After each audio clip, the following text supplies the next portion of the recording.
ভারতের কংগ্রেসের সবচেয়ে বড় নেতা হুমায়ুন কবির ভারতের মুর্শিদাবাদে, কলকাতা মুর্শিদাবাদে 25 একর জায়গার মধ্যে একটা বাবরি মসজিদ করতেছেন। এই কথাটা আপনারা শুনেন নাই? আমরা সবাই শুনেছি যারা মুসলমান। বাবরি মসজিদ যেদিন মৃত্যু হবে 40,000 মানুষ তাদের মাথার মধ্যে ইট নিয়ে সেখানে হাজির হয়েছে। 40,000 মানুষ, কাহারো মাথার মধ্যে 1টা 2টা 3টা 5টা 10টা ইট, কাহারো মাথার মধ্যে 7টা ইট, কেউ গাড়ি ভরে ট্রাক ভরে ইট নিয়ে আসছে। 40,000 লোকের কাবার রেডি করেছেন ভারতের হুমায়ুন কবির, কংগ্রেসের সবচেয়ে বড় নেতা, যে আমি ভারতে এই মুর্শিদাবাদে আবার একটা বাবরি মসজিদ আমি তৈরি করে ছাড়বো যদি আমার জানও শেষ হয়ে যায়। বলেন আল্লাহু আকবার। কেমন একজন মুজাহিদ! ও দুনিয়ার মানুষের আপনারা শুনে রাখুন, 40,000 মানুষ মাথার মধ্যে শত শত মাইল দূর থেকে তারা ইট মাথার মধ্যে নিয়ে আসছেন যে আমরা ভারতে একটা মসজিদ করে ছাড়বো। কিন্তু ভাইয়ার আমরা মসজিদগুলি আজকে ধ্বংস করতে চাই। আবার মসজিদে নামাজ পড়ি না সেটা আমার হিংসা, আমি মসজিদে যাই না সেটা আমার হিংসা, মসজিদের ইমাম সাহেবের পিছনে নামাজ পড়ি না সেটা আমার হিংসা এবং অহংকার। ভাইয়ার আমার উলামায়ে কেরাম যদি দুনিয়াতে না থাকে পৃথিবী থাকবে না। লক্ষ লক্ষ আলেম উলামা দুনিয়াতে থাকার পরেও আমরা আজকে সঠিক ইসলাম পাই না, কি বলেন আপনারা? সেই জন্য ভাইয়ার আমার, আপনি আমি যারা আছি টফির বিরুদ্ধে কথা বলি, পাঞ্জাবির বিরুদ্ধে কথা বলি, আল্লাহর বিরুদ্ধে কথা বলি, তাদেরকে হুঁশিয়ার করে দিতে চাই যারা মাদ্রাসার বিরুদ্ধে অবস্থান নেন, উলামায়ে কেরামের বিরুদ্ধে অবস্থান নেন, এই দেশের বড় বড় মানুষকে যারা হত্যা করতেছেন তারা হুঁশিয়ার হয়ে যান। হুঁশিয়ার যদি না হন এই দেশে আবার যুদ্ধ হবে, আবার যুদ্ধ হবে, আবার যুদ্ধ হবে ইনশাআল্লাহ। আল্লাহ রাসূল হাদিসে বলেন, মান তামাসসাকা বিসুন্নতি ইনদা ফাসাদি উম্মতি ফালাহু আজরু মিআত শাহীদ। যে ব্যক্তি আমার উম্মতের দুরাবস্থার মাঝে আমার একটা সুন্নতকে পালন করবে আল্লাহ তাআলা তাহাকে 100 শহীদের মর্যাদা দিবেন। বলেন সুবহানাল্লাহ। ভাইয়ের আমার, আমরা যারা আসি এই দিনই মাহফিলে, আমরা যারা আসলাম, আমরা যারা এখানে বসলাম, পর্দার আড়ালে যেই সমস্ত মা বোনেরা আছেন, আমরা সবাই এখানে যারা আছি মুসলমান, পর্দার আড়ালেও মুসলমান, কিন্তু এলাকার বিভিন্ন জায়গাতে মুসলমান ছাড়া অন্য ধর্মের লোক আসেন। সেই জন্য ভাইয়ের আমার, আমরা যারা দুনিয়াতে আসি এই দুনিয়া থাকার জায়গা না, দুনিয়াতে আমরা থাকবো না চিরকাল, অস্থায়ী দুনিয়ার মধ্যে আমরা আছি। আমরা একদিন চিরস্থায়ী জগতে আমরা চলে যাব, যেই জগৎ আমাদের মুসলমানদের আসল টার্গেট হলো জান্নাত। বলেন সুবহানাল্লাহ। আমাদের আসল টার্গেট হলো জান্নাত। কিন্তু আমরা যদি জান্নাতে যেতে চাই, আমরা যারা আসি জান্নাতে যারা যাব, মসজিদ আমাদের সামনে আসে, নামাজ পড়ার দরকার নাকি বলেন? নামাজ আমাদের জন্য দরকার। আল্লাহ রাসূল হাদিসে বলেন, আউয়ালু মা ইউহাসাবু বিহিল আবদু ইয়াউমাল কিয়ামাতিস সালাত। আল্লাহ তাআলা কিয়ামতের দিন সর্বপ্রথম বান্দা বান্দির নামাজের হিসাব নেবেন। বলেন সুবহানাল্লাহ। আল্লাহ রাসূল অন্য জায়গাতে বলেন, যার নামাজের হিসাব ঠিক হয়ে যাবে তার সমস্ত হিসাব ঠিক হয়ে যাবে। যার নামাজের হিসাবের মধ্যে বেজাল সৃষ্টি হয়ে যাবে তার সমস্ত হিসাবের মাঝে বেজাল সৃষ্টি হয়ে যাবে। এই জন্য হাদিসের মধ্যে আল্লাহ রাসূল বলেন, আসসালাতু খায়রু মাওযুইন। নামাজ হলো মনোনীত ইবাদত, নামাজ হলো শ্রেষ্ঠ ইবাদত। নামাজ আল্লাহ তাআলার মনোনীত ইবাদত। আল্লাহকে একমাত্র পাওয়ার মাধ্যম হলো নামাজ। নামাজ ছাড়া আল্লাহকে পাওয়া যাবে না। সেই জন্য নামাজ আমাদেরকে বাড়িতে পড়বো না, আমরা মসজিদে পড়বো। বলেন, নামাজ আমরা আটকা ফারা যাবে মসজিদে গিয়া, ইমাম সাহেবের পিছনে আমরা নামাজ আদায় করব। নামাজ আদায় করলে কি লাভ হবে? আল্লাহ রাসূল হাদিসে বলেন, তুমি যদি 5 ওয়াক্ত নামাজ গুরুত্ব সহকারে আদায় করো, 5 ওয়াক্ত নামাজ, মা বোনেরা যারা আছেন, যারা পর্দার আড়ালে নামাজ আদায় করবেন, যুবতীরা যারা নামাজ আদায় করবে, যুবকরা যারা আছে নামাজ আদায় করবে, পুরুষ যারা আছে মসজিদে আসবে, যুবক যারা আছে মসজিদে আসবে, মা বোনেরা যারা আছে নিজের ঘরের কোনায় পর্দার আড়ালে নামাজ পড়বে। আল্লাহ রাসূল বলেন, তুমি যদি 5 ওয়াক্ত নামাজ গুরুত্ব সহকারে আদায় করো, আল্লাহ তাআলা তোমাকে 5টা পুরস্কার দিবেন। একটা পুরস্কারের জন্য দুনিয়াতে আপনি আমি মাথার গাম পায়ের মধ্যে আমরা ফালাইতেছি, আমাদের মাথার গাম পায়ের মধ্যে পড়তেছে, যেই পুরস্কারটা আল্লাহ তাআলা দিবেন সেটা হলো দুনিয়ার রিজিকের পেরেশানি আল্লাহ তাআলা মিটাইয়া দিবেন। বলেন সুবহানাল্লাহ। আমরা যদি দুনিয়ার রিজিকের পেরেশানি যদি আমরা না থাকে, আমাদের না থাকে, রিজিকের অভাব যদি আমাদের না থাকে, সমস্যা আছে কি বলেন? কোনো সমস্যা নাই। রিজিকের জন্য রিজিকের তালাশে সৌদি আরব যেতে হয়, ইংল্যান্ড আমাদেরকে যেতে হয়, সিঙ্গাপুর আমাদেরকে যেতে হয়, মালয়েশিয়া দুবাই আমাদেরকে যেতে হয়, কুয়েত আমাদেরকে যেতে হয়, কাতার আমাদেরকে যেতে হয়। তার একমাত্র কারণ হলো রিজিকের জন্য। আল্লাহ বলেন, হে আমার বান্দা, আমার বান্দি, তুমি যদি 5 ওয়াক্ত নামাজ গুরুত্ব সহকারে আদায় করো, তোমার নামাজের মধ্যে যদি কোনো সমস্যা না থাকে, রাসূলের প্রত্যেকটা সুন্নত মতে যদি তুমি নামাজ আদায় করো, এই নামাজ আদায়ের মাধ্যমে আল্লাহ তাআলা তোমার দুনিয়ার রিজিকের পেরেশানি বাংলাদেশে মিটিয়ে দিবেন। বলেন সুবহানাল্লাহ। তোমাকে সৌদি আরব যেতে হবে না, সিঙ্গাপুরে তোমাকে যেতে হবে না, মালয়েশিয়া তোমাকে যেতে হবে না, কোনো জায়গাতে তোমাকে যেতে হবে না। আল্লাহ বলেন, ওয়ামাইয়াত্তাকিল্লাহ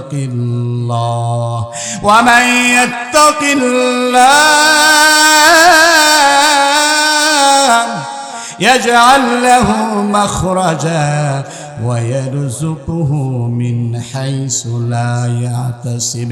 আল্লাহ বলেন, তুমি যদি আমি আল্লাহকে ভয় করো, আমি আল্লাহ এমন জায়গা থেকে তোমার রিজিকের ব্যবস্থা করব তুমি কল্পনা করো নাই। এই জন্য আমরা যারা আছি দুনিয়াতে, এখানে যারা আছেন আতকাপাড়ার মায়ের, আমার পর্দার আড়ালে যারা আছেন আতকাপাড়ার মা বোনেরা, আপনাদের উদ্যোগে, কবরবাসীর উদ্যোগে আজকের সেই মাহফিল, আমরা যদি সেই নামাজ যদি গুরুত্ব সহকারে আদায় করে, আর আমাদের ভিতরে যদি আল্লাহর ভয় থাকে, আল্লাহর ঘরে যদি নামাজ পড়ি, আর আল্লাহর ভয় যদি আমাদের ভিতরে থাকে, আল্লাহ বলেন, ও আতকাপাড়ার মানুষেরা, তোমাদেরকে সৌদি আরব যেতে হবে না, তোমাদেরকে ইংল্যান্ড যেতে হবে না, তোমাদেরকে সিঙ্গাপুর যেতে হবে না, তোমাদেরকে মালয়েশিয়া যেতে হবে না, কাতার দুবাই তোমাদেরকে যেতে হবে না। আমি আল্লাহ আতকাপাড়া বসে বসে তোমার রিজিকের ব্যবস্থা করে দিব। সেই জন্য ভাইয়ের আমার, আমি আপনাদের সামনে কালামে পাকের 30 নম্বর সূরার 30 নম্বর পারার আপনার সূরা ফিল আমি আপনাদের সামনে তেলাওয়াত করেছি। আপনারা জানেন সূরা ফিল, এই সূরাটা মক্কায় অবতীর্ণ, 5টা আয়াত সেই সূরার মধ্যে আছে। সূরা ফিল মানে হাতির ঘটনা, হাতির ঘটনা সেই সূরার মধ্যে আছে। হাতির ঘটনাকে কেন্দ্র করে আল্লাহ তাআলা সেই সূরাকে নাজিল করেছেন আমাদের নবীর উপর। সূরা ফিল আল্লাহ তাআলা নাজিল করেছেন। সূরা ফিল, ফিলুন শব্দের অর্থ হলো হাতি, হস্তি বাহিনী। আপনারা জানেন আব্রাহা বাদশাহ তার কানায় কাবাকে হিংসা করেন, বিদ্বেষমূলক আরেকটা মসজিদ সে তৈরি করেছিল কানায় কাবার চেয়ে আরো অনেক সুন্দর করে, অনেক টাকা ব্যয় করে, অনেক চাকচিক্যময় সুন্দর একটা মসজিদ আব্রাহা বাদশাহ ইয়েমেন দেশের সানায়, ইয়েমেনের মধ্যে সে সেই মসজিদ তৈরি করেছিলেন। আপনারা জানেন এই আব্রাহা বাদশাহ এই মসজিদ তৈরি করার পরে তাফসীরের কিতাবের মধ্যে আসেন, কেউ তার সেই মসজিদের ভিতরে হয় পায়খানা করে দিয়েছে, না হয় মসজিদ করে দিয়েছে। এই ঘটনা কেন্দ্র করে কুরাইশদের একজন লোক মসজিদের ভিতরে এমন ঘটনা পাওয়া যায়, তাফসীরের কিতাবের মধ্যে আছে পায়খানা করে দিয়েছে।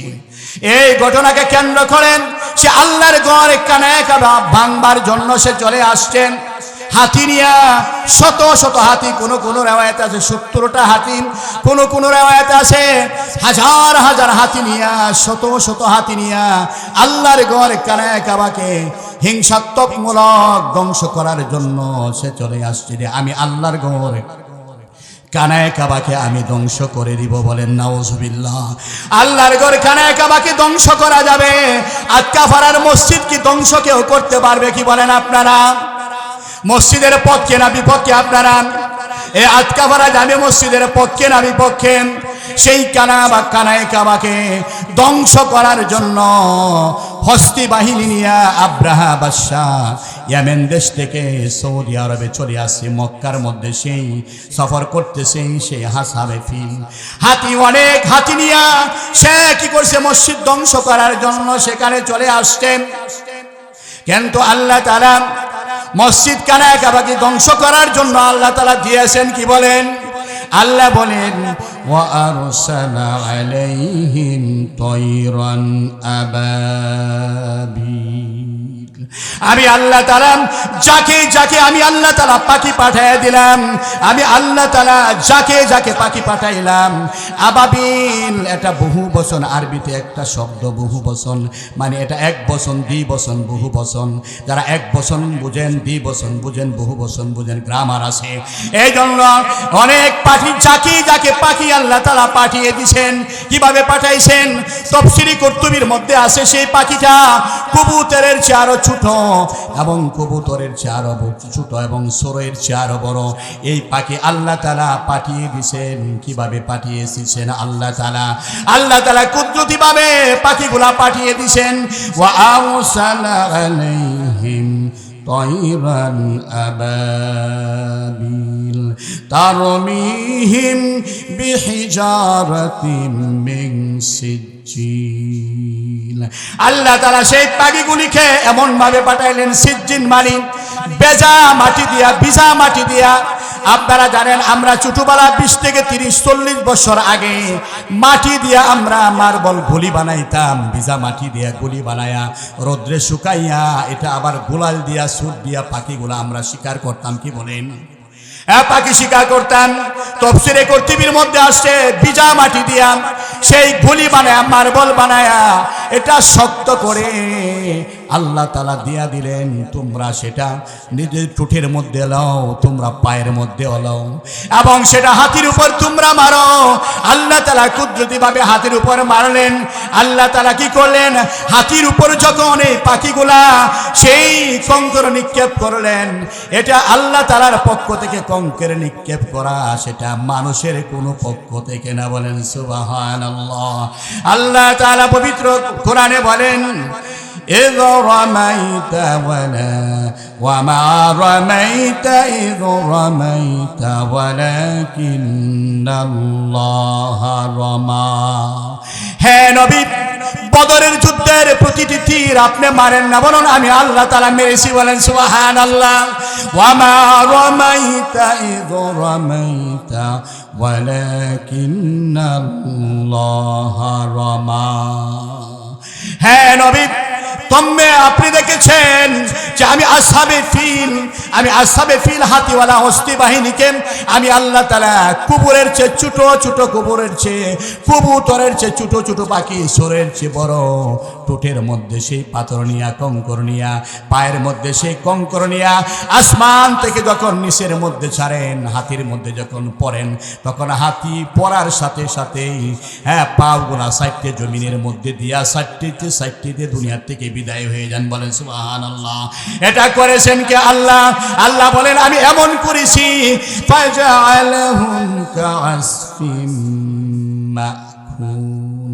আমি আল্লাহ তাআলা এমন করে দিয়েছি আমি আল্লাহ তাআলা তৃণ সাদৃশ্য, তৃণের মতো আমি বসির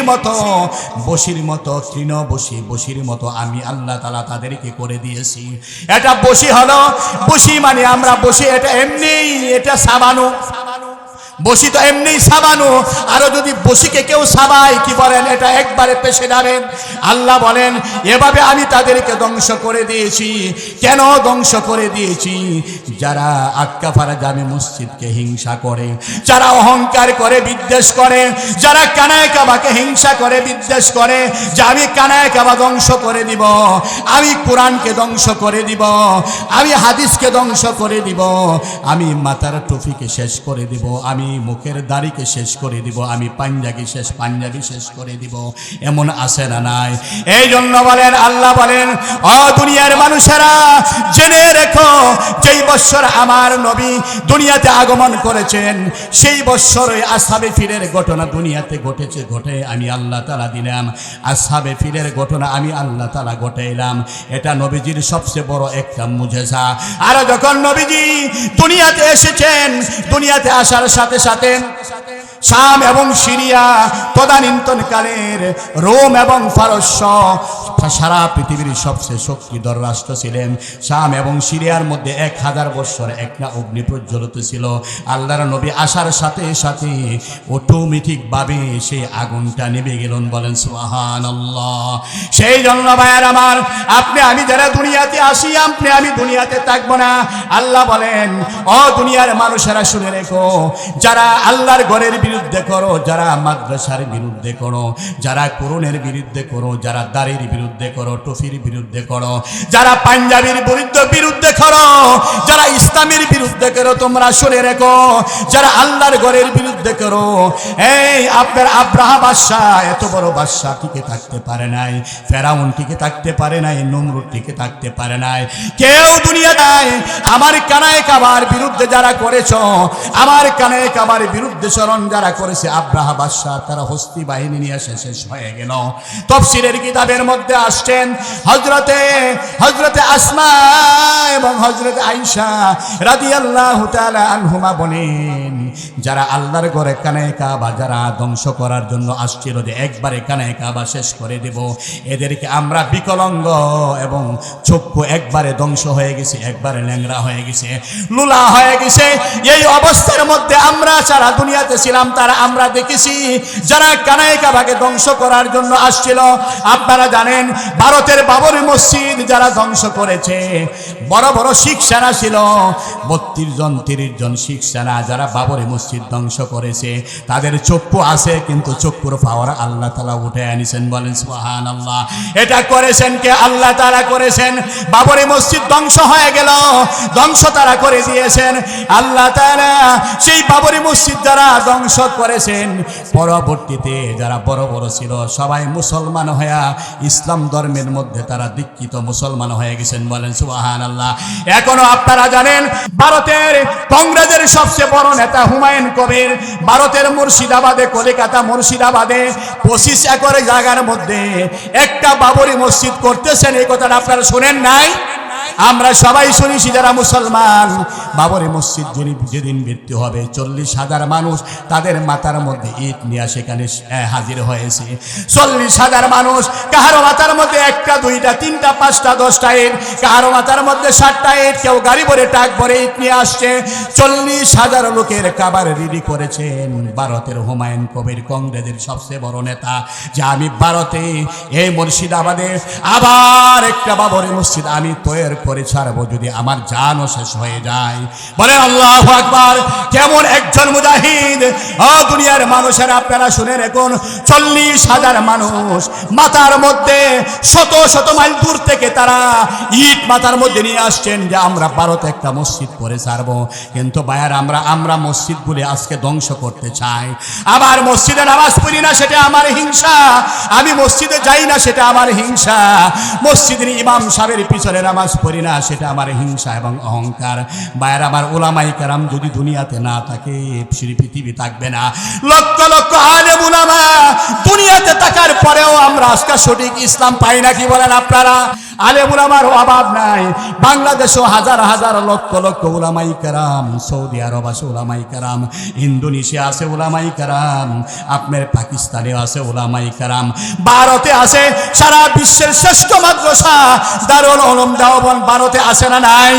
ভারতে আসে না নাই? কি বলেন আপনারা? ভারতে আসে না নাই? দারুল উলুম দেওবন্দ মাদ্রাসা সারা বিশ্বের মধ্যে সেরা মাদ্রাসা।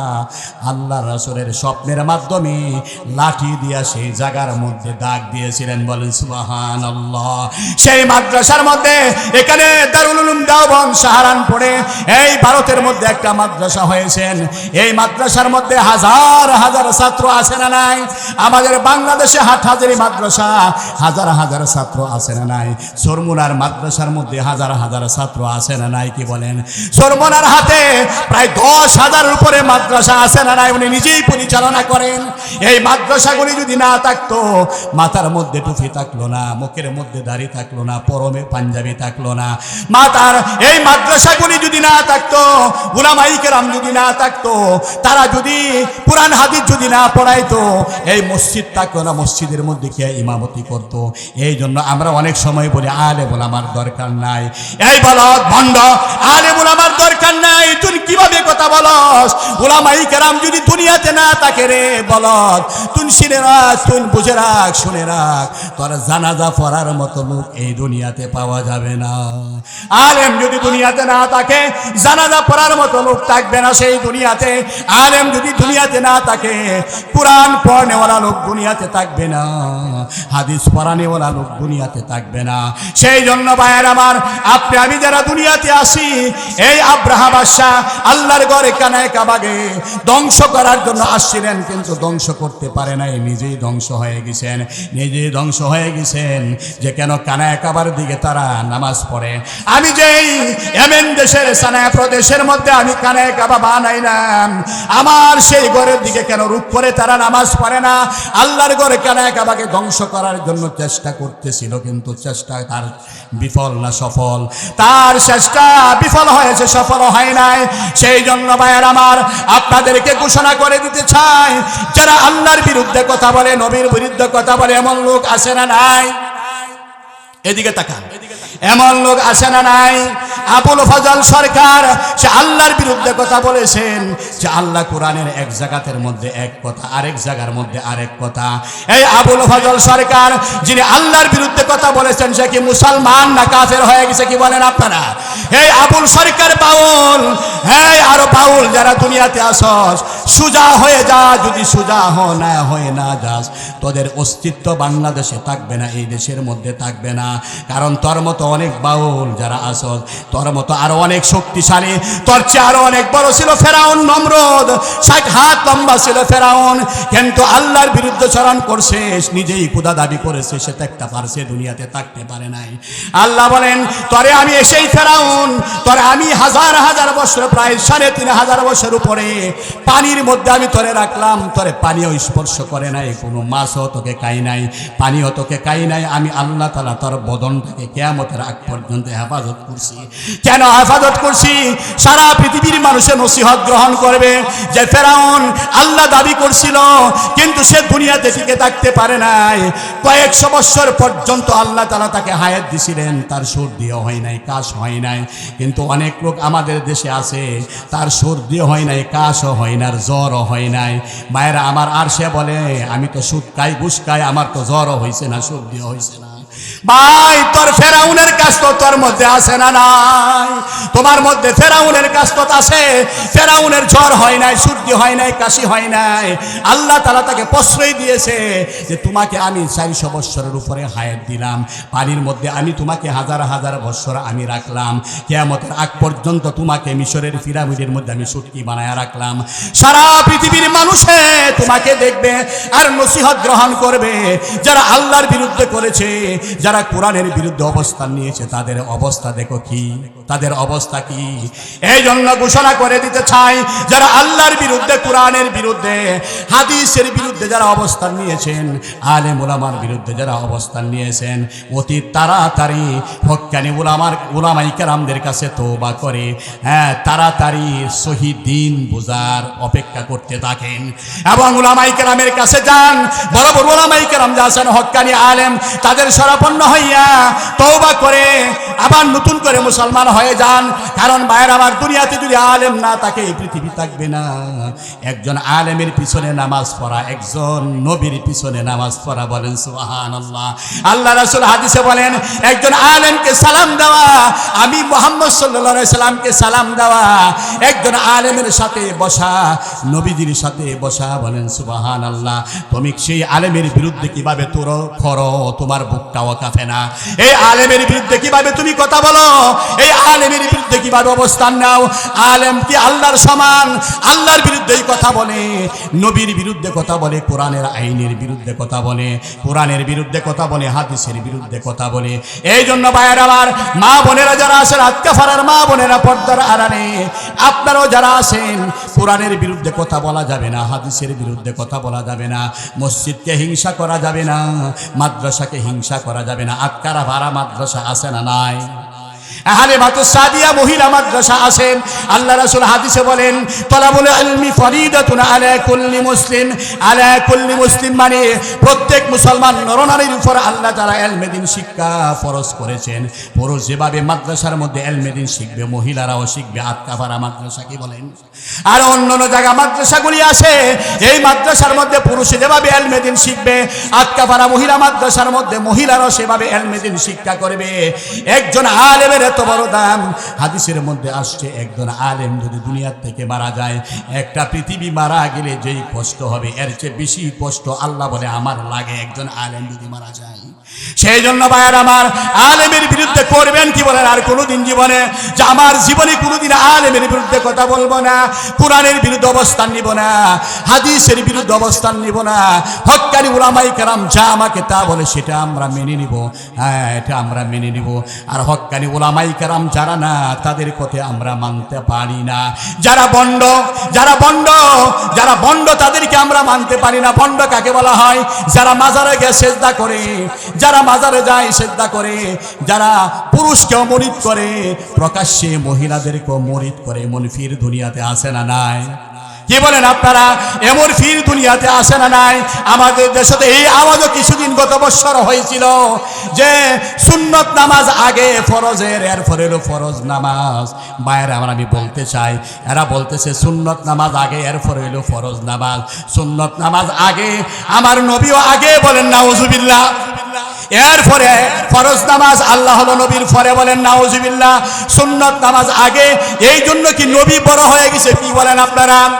কিন্তু আমাদের মধ্যে একদল আছে যে সুন্নত নামাজ আগে, এই জন্য আমার নবী আগে, নবী আল্লাহর চেয়ে বড়। আর ফরজ নামাজ পড়ে, এই জন্য আল্লাহ নবীর চেয়ে ছোট। আর এই কথা বলে নবী খুদা নিহি আর খুদা সে জুদা নিহি। নবী আল্লাহ না, আবার আল্লাহর চেয়ে পৃথক না। ইলা ইলা ইলা ইলা, কি বলেন আপনারা? এই জন্য মা বোনেরা যারা আছেন, পুরুষ জীবন আমাদের আকীদা ঠিক করা আমাদের দরকার, সংশোধন হওয়া আমাদের দরকার। মা বোনেরা যারা আছে তারাও আকীদা ঠিক করতে হবে, সংশোধন হতে হবে, ঈমান ঠিক করতে হবে, আকীদা ঠিক করতে হবে, এবং আমলকে সুন্দর করে নিতে হবে নবীজির সুন্নতের মাধ্যমে। এই জন্য ভাইয়ের আমার, আপনি আমি যারা দুনিয়াতে আসি, মাজার যেইগুলো আছে, একটা মাজার দুনিয়াতে আছে, এটা হলো নবীজির মাজার, নবীজির রওজা। সেই রওজার উদ্দেশ্যে আপনি আমি যাইতে পাবো জিয়ারত করার জন্য। আর পৃথিবীতে যত মাজার আছে, সেই মাজারের উদ্দেশ্য যাওয়া যাবে না, শরীয়তে সেটাকে হারাম বলেছেন। একটা মাজার, কার মাজার?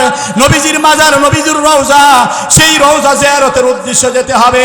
আল্লাহ রাসূল হাদিসে বলেন, মান যারা কবরি ওয়াজাবাত লাহু শাফাআতি।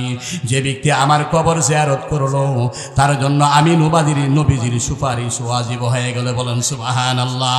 কিন্তু অন্যান্য মাজারগুলি আছে, শাহজালাল হোক, শাহপরান হোক, শাহ মাকদুম হোক, গোলাপ শাহ হোক, আরো যত মাজার আছে সারা পৃথিবীতে, আব্দুল কাদের জিলানীর মাজার হোক, বাইজিদ বুস্তামির মাজার হোক, জুনায়েদ বাগদাদির মাজার হোক, কোন মাজার জিয়ারতের উদ্দেশ্য যাওয়া যাবে না। আমি সিলেট গেলাম কাজ করতে, মাজার আমার সামনে পড়লে আমি মাজার জিয়ারত করতে পারবো, কিন্তু মাজারের উদ্দেশ্য শাহজালালে যাওয়া যাবে না, শাহপরানে যাওয়া যাবে না, খাজা মাইনুদ্দিন চিশতির মাজারেও যাওয়া যাবে না। কারণ একমাত্র ইবাদত কার জন্য? আল্লাহর জন্য। আল্লাহ বলেন, ইয়্যাকা না'বুদু ওয়া ইয়্যাকা নাস্তাঈন।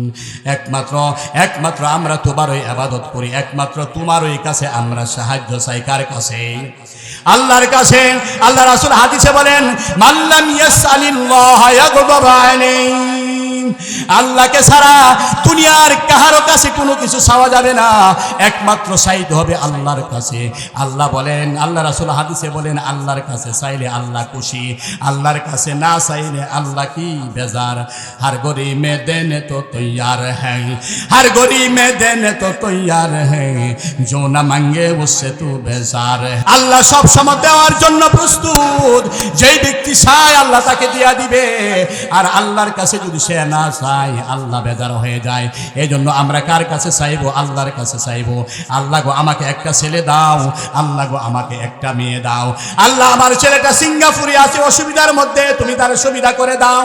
সালাতুল হাজত নামাজ পড়ে মসজিদের মধ্যে নামাজ পড়ে পড়ে আল্লাহর কাছে দোয়া করব, আল্লাহ আমার ছেলেটা ইন্দোনেশিয়া, মালয়েশিয়া, সৌদি আরব, কাতারে আছে, আমার ছেলেটার সমস্যা, আমার ছেলেটারে তুমি সুবিধা করে দাও। এটা কে করবে? আল্লাহ করবে। সাহাবাই কেরাম বলেন, আমাদের যত সমস্যা হইতো নামাজের মাধ্যমে আমাদের সমস্যা দূর হয়ে যেত। আজকে আমরা নামাজের মতো নামাজ পড়তে পারি নাই, সেই জন্য নামাজের মাধ্যমে আমাদের সমস্যা দূর হয় নাই। নামাজ পড়ে টিভিও দেখে, নামাজ পড়ে সুদ খায়, নামাজ পড়ে ঘুষ খায়, নামাজ পড়ে জিনা দেখে, নামাজ পড়ে সারা রাত্রি মোবাইলে ছবি দেখে। এমন আছে না নাই? এই কথা কইলে তো সিদ্দিক মৌলভী ভালো না, এমন আছে না নাই? আজকে কয়ে দিয়েছে হুজুর সে তুই না যায়, আবার কয়ে দিয়েছে গরম হই না যায়। হ্যাঁ, টিভি দেখলেন, এটা শরীয়তে জায়েজ যে টিভিতে নাইস গান দেখা। কি বলেন আপনারা? শরীয়তে সেটা হারাম, এটা দেখা যাবে না। সুদ খাওয়া যাবে না, ঘুষ খাওয়া যাবে না, জিনা করা যাবে না, মদ খাওয়া যাবে না, বাবা খাওয়া যাবে না, আব্বাও খাওয়া যাবে না। না বাবা খাওয়ান যাইব, এই ছেলেরা বাবা খাওয়া যাবে। মোবাইলে ক্যারাম, মোবাইলে খেলা যাবে। মোবাইলে যে 300 টাকা বুট, 400 টাকা বুট, 500 টাকা বুট, 5000 টাকা বুট, 10,000 টাকা বুট খেলা যাবে। হ্যাঁ, একজনে কিনলে একটা নৌকা কিনে লাইছে, আর হাজার হাজার ছেলে মাথা খারাপ হয়ে গেছে। ছেলে কই আছে, তার বউ কই আছে, তার মা কই আছে, কোনো খবর নাই। এই জন্য শরীয়তে যেইগুলা হারাম করছে এগুলা ছেড়ে দিতে হবে, আর যেইগুলা করার কথা বলছে, আমল করার কথা, সেইগুলার উপর আমাদেরকে আমল করে নিতে হবে। সেই জন্য ভাইয়ের আমার, আক্কা পাড়ার মা বোনেরা যারা আছেন, আপনারা যারা আছেন, 5 ওয়াক্ত নামাজ পড়বেন, আর সেই মসজিদে আক্কা পাড়া, এই মসজিদটা ভালোভাবে পরিচালনা করবেন, ভালোভাবে পরিচালনা করবেন। মাদ্রাসা আছে হালিমাতুস সাদিয়া, ভালো অভিজ্ঞ একজন শিক্ষক আছেন, আমাদের এলাকার অহংকার মুফতি নাইমুর রহমান পরিচালনা করেন। সেই মাদ্রাসার মধ্যে আপনারা ছাত্রী দিবেন, এবং আপনারা যারা আছেন, মা বোনেরা যারা আছেন, পর্দা থাকবেন। কারণ নামাজ যেমন ফরজ, রোজা যেমন ফরজ, পর্দা তেমনি ভাবে ফরজ। নাকি পর্দা ফরজ না? হ্যাঁ, পর্দা ফরজ। দেখেন একটা ঘটনা, ইংল্যান্ডের গ্লাসগোতে, গ্লাসগো একটা প্রদেশে, সেখানে একটা বিশাল হাসপাতাল আছে। হাসপাতালের মধ্যে আমাদের বাঙালিরা সেখানে গেছেন, এই দেশে গেছেন তারা তাবলীগ করার জন্য। একজন মুরব্বী, 60-70 বছর বয়সের মুরব্বী, তার অসুস্থ হয়ে গেছেন। অসুস্থ হয়ে যাওয়ার পরে গ্লাসগো হাসপাতালে তারে ভর্তি করা হয়েছে। হাসপাতালের মধ্যে তাকে ভর্তি করা হয়েছে। অসুস্থ হয়ে গেছে, নার্সগুলি বারবার তার কাছে আসে সেবা করার জন্য, পুরুষেরাও আসে, মহিলারাও তার কাছে আসে। একজন নার্স মহিলা, সে অনেক সুন্দরী, এই হাসপাতালের সবচেয়ে বড় সুন্দর। হাজার হাজার লক্ষ লক্ষ মহিলার মধ্যে সে সুন্দর, তার চেয়ে সুন্দর নার্স এই হাসপাতালের মধ্যে আর নাই। এই মেয়েটা যতবার এই তাবলীগওয়ালা মুরব্বীর কাছে আসে, হাসপাতালে যে তাবলীগওয়ালা মুরব্বী ভর্তি আছে অসুস্থ হয়ে, তার কাছে যতবার হয়ে আসে, এই মুরব্বী তার চক্ষুটা বন্ধ করে রাখে, এবং যখন সেবা দিতে আসে তখন বলে আপনার চক্ষু খুলেন। এই মুরব্বী তার চক্ষু খুলে না, কারণ চক্ষুটা খুললেই তো এই সুন্দরী মহিলা তার সামনে চলে আসবে, তার চেহারা দেখা যাবে। কারণ তার চেহারা তো শরীয়তে দেখা জায়েজ নয়, শরীয়তে হারাম। যতবারই তার কাছে আসে চক্ষু বন্ধ করে আসে, বন্ধ করে রাখে। এভাবে একবার দুইবার তিনবার 3 দিন পর্যন্ত তার কাছে আসছে। 3 দিন পরে আসার পর বলতেছে, আমি আপনার কাছে বিবাহ বসতে চাই, আমি ইসলাম ধর্ম গ্রহণ করব এবং আমি আপনার কাছে বিবাহ বসবো। এই মুরব্বী বলতেছেন, আমার বয়স একবারে 70-80 বছর হয়ে গেছে, আমি তাবলীগ করার জন্য আসছি, আমার বাচ্চা কাচ্চা আছে, স্ত্রী আছে, আমি আবার কিভাবে বিবাহ করি? না, আমি ইসলাম ধর্ম গ্রহণ করি, আমি আপনার কাছে বিবাহ বসতে চাই। তো আমি কি দেখেছো আমার কাছে? আমি তো যুবক নাই, আমার কাছে তুমি বিবাহ বসবা? তো আমি কোনো কিছু দেখি না, আমি একটা জিনিস দেখেছি, এক গ্লাসকো হাসপাতালে আমার যে সুন্দর নার্স আর নাই, হাজার হাজার লক্ষ লক্ষ মহিলার থেকে যাচাই বাছাই করে আমাকে সেখানে নার্স রাখা হয়েছে। একটা মানুষ আমাকে একবার দেখলে ঘন্টা ঘন্টা আমার দিকে তাকায় থাকে। 3 দিন পর্যন্ত আপনার কাছে আমি আসলাম, একবারও আপনার চক্ষুটা খুলেন নাই, আমাকে দেখেন নাই। এই জন্য আমি আপনার প্রতি আকৃষ্ট হয়ে গেলাম। আপনি হলেন হযরত মুহাম্মদ সাল্লাল্লাহু আলাইহি সাল্লামের 1 নাম্বার উম্মত, বলেন সুবহানাল্লাহ। আমি আপনার কাছে ইসলাম ধর্ম গ্রহণ করে, আমি আপনার কাছে ইসলাম ধর্ম গ্রহণ করে বিবাহ পয়সা আমি জান্নাত কিনতে চাই, বলেন সুবহানাল্লাহ। সেই জন্য ভাইয়ের আমার, আপনি আমি যারা আছি, টফির বিরুদ্ধে কথা বলি, পাঞ্জাবির বিরুদ্ধে কথা বলি, আল্লাহর বিরুদ্ধে কথা বলি, তাদেরকে হুঁশিয়ার করে দিতে চাই, যারা মাদ্রাসার বিরুদ্ধে অবস্থান নেন, উলামায়ে কেরামের বিরুদ্ধে অবস্থান নেন, এই দেশের বালক বালক মানুষকে যারা হত্যা করতেছেন, তারা হুঁশিয়ার হয়ে যান। হুঁশিয়ার যদি না হন, এই দেশে আবার যুদ্ধ হবে, আবার যুদ্ধ হবে, আবার যুদ্ধ হবে ইনশাআল্লাহ।